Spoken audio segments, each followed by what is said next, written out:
Hello friends, আসসালামু আলাইকুম। আইরিন পারভিন রেসিপিতে সবাইকে স্বাগত। আরও একটি নতুন রান্নার রেসিপি নিয়ে চলে এসেছি আপনাদের মাঝে। আজকে করে দেখাবো পাতলা তারির রেসিপি। এই তারির রেসিপিটা কুমিল্লা অঞ্চলে খুবই জনপ্রিয়, আর এটা কুরবানিদের দিন সবাই রান্না করে দিয়ে গরুর মাংস দিয়ে খায়। রোজার ঈদ, কুরবানির ঈদ, দুই ঈদে আমার হাজবেন্ড কিছু খেসারির ডাল নিয়ে আসতো আর বলতো এগুলো তারি রান্না করার জন্য ঈদের দিন। তো আমি একটু অপছন্দ করতাম। আমি আমার হাজবেন্ডকে বলতাম ঈদের দিন কি কেউ তারি খায়, হলো পোলাও খাবে, বিরিয়ানি খাবে। তারপর আস্তে আস্তে এই রেসিপিটা সব সময় আমি দুই ঈদেই রান্না করে থাকি। আর সব প্রথমেই আমি, আমার বাচ্চারা এবং আমার হাজব্যান্ড সবাই এই গরুর মাংস দিয়ে এই তারি রেসিপিটাই আগে টেস্ট করি, এটাই খাই। পরে পোলাও, রোস্ট, অন্যগুলো খাওয়া হয়। প্রিয় বন্ধুরা, এই তারি রেসিপিটা যদি আপনাদের ভালো লাগে তাহলে আমার চ্যানেলটিকে একটা সাবস্ক্রাইব, ফলো দিয়ে দিবেন। আপনার একটা সাবস্ক্রাইব এবং ফলো আমার জন্য অনেক মূল্যবান। আর যারা সাবস্ক্রাইব, ফলো দিয়েছেন তাদেরকে অসংখ্য ধন্যবাদ। বন্ধুরা, রেসিপিটা বেশি বেশি করে ফ্রেন্ডস, ফ্যামিলির মেম্বারদের সাথে শেয়ার করুন। সকাল থেকে সেই বৃষ্টি হচ্ছে, তো আজকে ভাবলাম গরুর মাংস রান্না করব আর খেসারির ডালের তারির রান্না করব। তো এই রান্না করা রেসিপিটাই আজকে আমি আপনাদের সাথে শেয়ার করব। চলুন কিভাবে রেসিপিটা বানাবো সেটা আপনাদের সাথে শেয়ার করি। এখানে আমি এরকম সুপের বাটির 1 বাটি খেসারির ডাল নিয়ে নিয়েছি আর 2 বাটি মিনিকেট চাউল নিয়েছি। এটা খেসারির ডাল। আর এই তারিটা বা এই পাতলা খিচুড়ি বা পাতলা তারিটা খেসারির ডাল দিয়েই করতে হয়, আর খেসারির ডাল দিয়ে এটা খুব টেস্টি হয়। আর আমি এখানে মিনিকেট চাউল নিয়ে নিয়েছি। এটা মোটা চাউল দিয়ে করলে খুব স্বাদ হয়, তবে আমি মিনিকেট চাউল দিয়ে করছি। এই তারিটা করার জন্য যতটুকু চাউল নিব তার অর্ধেকটা ডাল নিব। তো এখানে আমি 2 বাটি চাউল নিয়েছি, তো 1 বাটি ডাল নিয়েছি। খেসারির ডালটা পরিষ্কার করে ভালো করে কচলিয়ে কচলিয়ে 3-4 বার ধুয়ে নেব। ডালটা ভালো করে ধুয়ে নিয়ে পর্যাপ্ত পরিমাণ পানি দিয়ে ডালটাকে আমি ঘন্টাখানেক ভিজিয়ে রাখবো। আর এইভাবে ভিজিয়ে রাখলে ডালটা তাড়াতাড়ি সিদ্ধ হয়ে যায়। চাউলটা ভালো করে ধুয়ে পানি ঝরিয়ে নিয়েছি, আর এখানে আমি একটা পাতিলা বসিয়ে দিয়েছি, সেটাতে চাউলগুলো দিয়ে দিলাম। আর আমি একটু বেশি করে পানি দিয়ে দিব, যেহেতু এটা পাতলা খিচুড়ি বা পাতলা তারি, তো আমি পর্যাপ্ত পরিমাণ বেশি করে পানি দিয়ে দিলাম। এখানে আমি 3টা তেজপাতা অ্যাড করে দিলাম, আর তেজপাতাটা ভালো করে ধুয়ে নিয়েছি। 5 টুকরো বড় সাইজের দারুচিনি দিয়ে দিলাম। 4টা এলাচ দিয়ে দিলাম। এখানে 6-7টা কাঁচামরিচ ফালি করে নিয়েছি এবং একটা পেঁয়াজ কুচি করে নিয়েছি। 2 টেবিল চামচ আদা বাটা এবং 2 টেবিল চামচ রসুন বাটা অ্যাড করে দিলাম। একটা ঢাকনা দিয়ে ঢেকে চুলার আঁচটা বাড়িয়ে দিয়ে রান্না করব। হাই ফ্লেমে দিয়ে চাউলটা যে বসিয়ে দিয়েছিলাম সেটার বলক তুলে নিলাম। এবার ঢাকনাটা উঠিয়ে আমি একটু নেড়ে চেড়ে দিলাম। এবার এখানে আমি এরকম একটা চামচের 2 চামচ লবণ অ্যাড করে দিলাম। এই চামচ দিয়েই 2 চামচ মরিচের গুঁড়া দিয়ে দিলাম, আর 2 চামচ হলুদের গুঁড়া দিয়ে দিলাম, আর এখানে 1 চামচ ধনে গুঁড়ো দিয়ে দিলাম।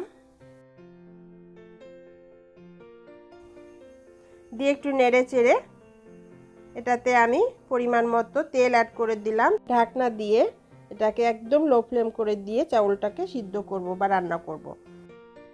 খেসারির ডালটা ঘন্টাখানেক ভিজিয়ে রেখেছিলাম। এরপর সেই ডালটাকে আমি প্রেসার কুকারে দিয়ে 2-3টা সিটি দিয়ে নেব, যেন ডালটা ভালো মতো সিদ্ধ হয়ে যায়। চাউল আর ডাল একসাথে দিয়ে যদি আমি খিচুড়িটা রান্না করতাম তাহলে দেখা যেত খেসারির ডালটা সিদ্ধ হয় না, চাউলটা সিদ্ধ হয়ে গেছে। সে কারণে আমি খেসারির ডালটা আলাদা করে সিদ্ধ করে নিচ্ছি প্রেসার কুকারে, কারণ খেসারির ডাল সিদ্ধ হতে অনেক সময় লাগে।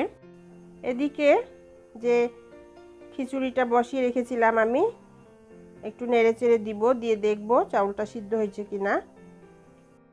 চাউলটা ভালো মতো সিদ্ধ হয়ে গেছে, আর চাউলটা খুব ভালো মতো সিদ্ধ হয়ে গেলে তারপর ডালটা অ্যাড করতে হবে।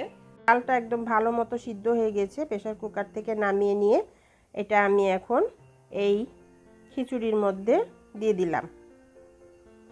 দিয়ে ভালো করে নেড়ে চেড়ে মিশিয়ে দেব। এই তারির রেসিপিটা শুধু গরুর মাংসের সাথেই ভালো লাগে না, এটার সাথে বেগুন ভাজা, ডিম ভাজা, আলু ভর্তা, পটল ভাজা সব কিছুর সাথে খুবই ভালো লাগে। লবণটা টেস্ট করে নিলাম, আরও লবণ লাগবে, তো এখানে আমি আরও 2 চামচ লবণ অ্যাড করে দিলাম। আর এখানে আমি 1 চামচ জিরা বাটা অ্যাড করে দিলাম, 1 চামচ গরম মশলার গুঁড়ো অ্যাড করে দিলাম, আর 1 চামচ ধনে গুঁড়ো অ্যাড করে দিলাম। দিয়ে আবার নেড়ে চেড়ে এটাকে ভালো করে মিশিয়ে নেব।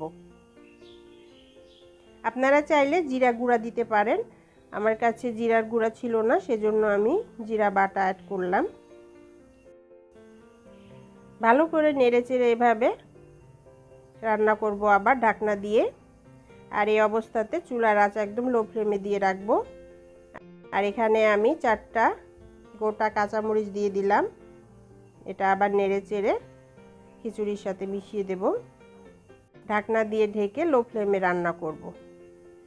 খিচুড়িটা মোটামুটি হয়ে এসেছে। আর এই সময় আমি তেলে দেওয়ার প্রসেসে চলে যাব। চুলায় একটা প্যান বসিয়ে দিয়েছি আমি, আর এটাতে আমি একটু বেশি পরিমাণে তেল দিয়ে দিলাম। খিচুড়ির এই ফোড়নটা দেওয়ার জন্য বা তেলে দেওয়ার জন্য একটু তেলটা বেশি করে দিতে হয়। আর এখানে আমি একটা তেজপাতা ছিঁড়ে দিয়ে দিলাম। আর এখানে আমি একটা পেঁয়াজ কুচি দিয়ে দিলাম, 4টা শুকনা মরিচ দিয়ে দিলাম। এখানে আমি 2টা বড় সাইজের রসুন কুচি করে নিয়েছি, আর রসুনটা অ্যাড করে দিলাম। দিয়ে এটাকে নেড়ে চেড়ে ভেজে নেব। সুন্দর একটা কালার চলে এসেছে, এরকম একটা ব্রাউন কালার চলে আসলে আর ভাজবো না। এই ফোড়নটা বা এই পেঁয়াজের এই বেরেস্তা বা এগুলো আমি এখন ওই খিচুড়ির মধ্যে অ্যাড করে দিব। এটা অ্যাড করলে এত সুন্দর একটা ফ্লেভার আসে খিচুড়ির থেকে, সেটা সবাই বুঝতে পারছেন। খুব সুন্দর একটা ঘ্রাণ ছড়িয়ে পড়েছে। আর এই ফোড়নটা দেওয়ার কারণে বা তেলে দেওয়ার কারণে খিচুড়ির স্বাদটা আরও দ্বিগুণ বেড়ে যায়। যে ফোড়নটা দিলাম খিচুড়ির মধ্যে, এটা ভালো করে নেড়ে চেড়ে খিচুড়ির সাথে মিশিয়ে দেব।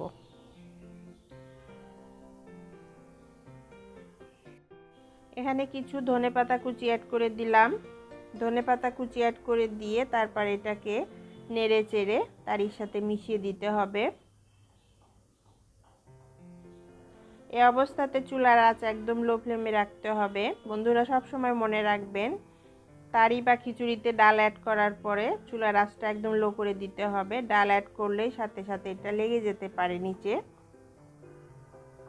ঢাকনা দিয়ে কতক্ষণ রান্না করে নিলাম, হয়ে গেল তারির রেসিপি। এটা কতটা পাতলা হবে সেটা দেখতেই পাচ্ছেন, আমি আপনাদেরকে দেখিয়ে দিলাম। পাতলাটা এরকম হবে।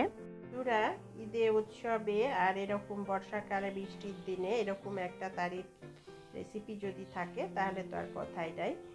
তারির রেসিপিটা আমি একটা প্লেটে সার্ভ করে দিলাম। দেখুন অসাধারণ হয়েছে, এটা দেখতে যেমন সুন্দর, খেতেও অসাধারণ। এই রেসিপিটা বাসায় অবশ্যই একদিন ট্রাই করে দেখুন। ভালো লাগলে আমাকে কমেন্টস করে জানাবেন।